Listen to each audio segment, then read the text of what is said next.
সামনে আবারও রেসিপি নিয়ে চলে আসলাম। আজকে দেখাবো চিকেন কষা। দেখো, চিকেনের জন্য গোটা গোটা করে আলু কেটে রেখেছি, কেটে ধুয়ে রেডি করে রেখেছি। এদিকে পেঁয়াজ কুচিয়ে রেখেছি, আর এদিকে চিকেনটা কাঁচা লঙ্কা দিয়ে করব, তাই কাঁচা লঙ্কা, আদা, পেঁয়াজ, রসুন সব দিয়ে পেস্ট করে রেখেছি। আর এদিকে একটা গোটা টমেটো নিয়ে নিয়েছি।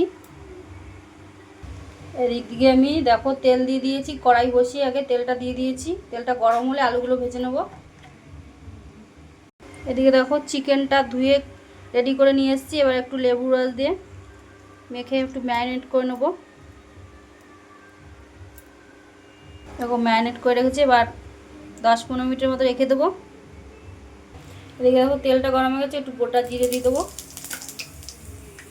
এবার এদিকে আলুগুলো লবণ হলুদ দিয়ে মেখে নিয়েছি, এবার ভেজে নেবো আলুগুলো।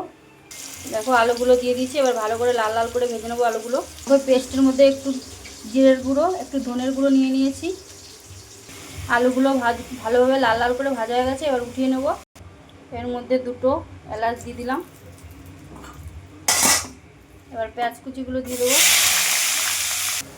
দেখো পেঁয়াজগুলো ভালোভাবে ভেজে নিয়েছি, এবার টমেটো কুচি, আবার পেস্ট করা মশলাটা দিয়ে দিলাম, আর লবণ হলুদটা দিয়ে দিলাম। এবার ভালো করে কষে নেব। মশলাটা কিন্তু আমার ভালোভাবে কষে গেছে। দেখো তেল ছেড়ে গেছে, একটু সামান্য চিনি দিয়ে দিলাম।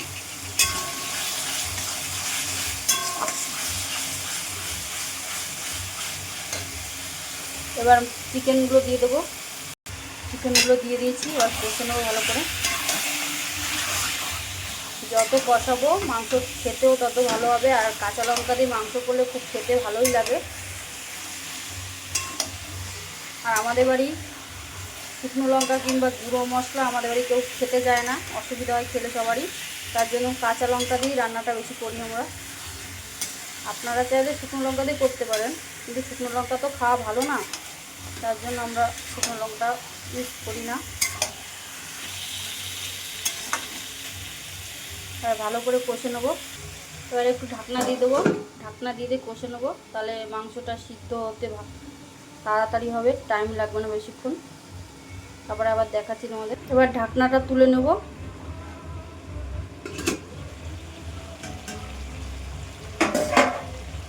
দেখো কত সুন্দর কালারও চলে এসেছিলো। কাঁচা লঙ্কা দিয়েই করছি, কোনো কিন্তু রং ব্যবহার করিনি। এবার ভেজে রাখা আলুগুলো দিয়ে দেবো। ভেজে রাখা আলুগুলো দিয়ে দিচ্ছি, এবার কষে নেবো ভালো করে। আমার মাংসটা ভালোভাবে কষানো হয়ে গেছে, এবার গরম জল দিয়ে দেবো। আগে থেকে গরম জল করে রেখেছিলাম।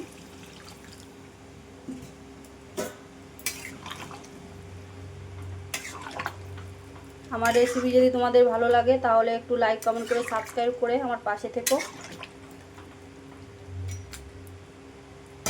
এবার ঢাকনা দিয়ে আবার একটু ঢেকে দেবো।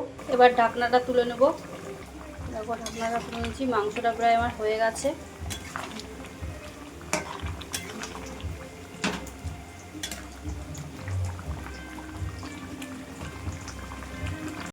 মাংসটা হয়ে গেছে, এবার একটু গরম মশলা দিয়ে নামিয়ে দেবো।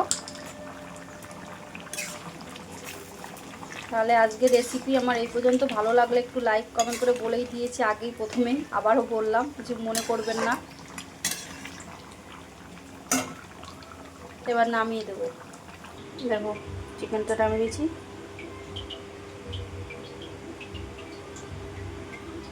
আজকের রেসিপি এই পর্যন্ত দেখাতে পারলাম। আবার কালকে কোনো রেসিপি নিয়ে তোমাদের সামনে হাজির হব।